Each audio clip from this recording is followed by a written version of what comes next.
Hey everyone, in this video I'll show you how to import data from Excel or Google Sheets into Airtable in 2025. If you've been using spreadsheets for your work or projects, moving your data into Airtable helps you organize it visually and add powerful features like automation and views for better management and collaboration. Start by opening Airtable and selecting the base where you want to import your data.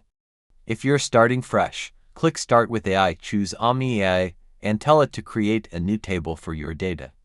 Once your base is ready, click the small arrow beside your table name and select Import Data.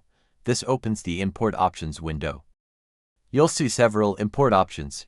Choose CSV file if you're using Excel, or Google Sheets if your data is stored online.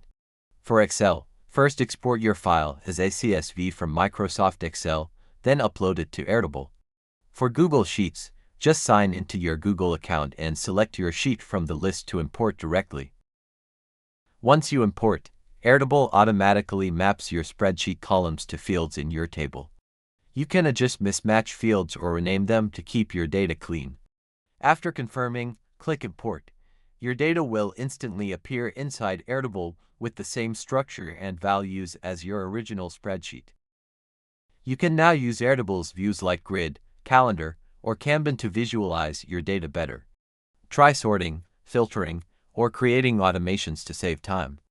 That's how you import data from Excel or Google Sheets into Airtable in 2025.